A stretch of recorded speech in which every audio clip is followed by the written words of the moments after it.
foremost, the DIC team, headed by here under Digital Transformation Center here in DTC Region 6, Engineer Torino, Ma'am Jessa, and Ma'am Priscilla, also Ma'am Diane, and our ever patient and very dedicated Coach Ali, and to my fellow trainees and who are very supportive of each and every one. Ay, wala nang iyak. Ang hirap magsalita ng umiiyak. And, ano po sasabihin ko?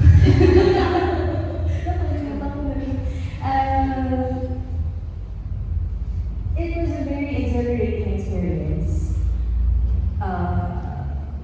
Joining a training like this. I had a background in marketing back then. It is a career I left behind when I had kids. Having this experience really meant a lot for me. Sige lang, ma'am. Because when I got here in Pasig, it was really a culture shock.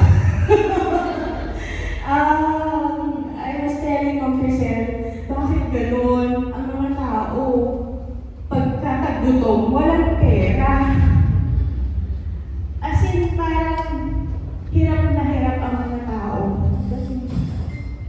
I understand na jobs are very scarce, and at the same time, I myself couldn't do anything about it because I am also, I'm just a housewife right now. And at the same time, I'm also a PWD.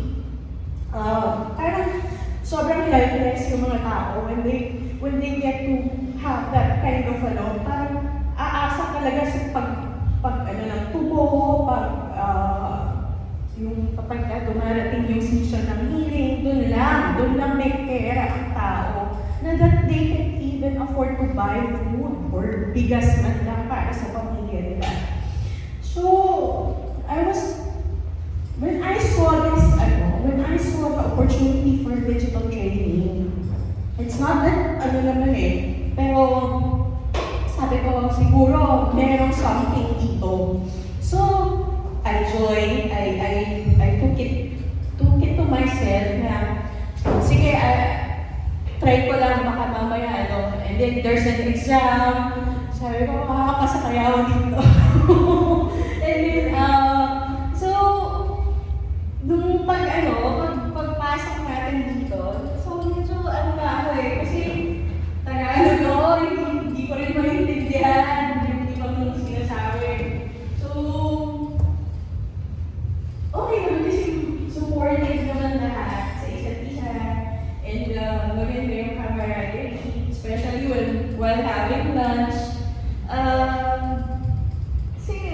Yun na, that was when I wasn't even expecting that I would be the top sales earner.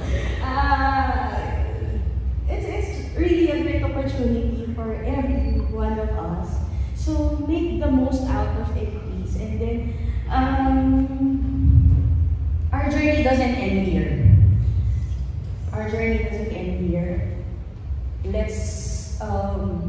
It's just beginning.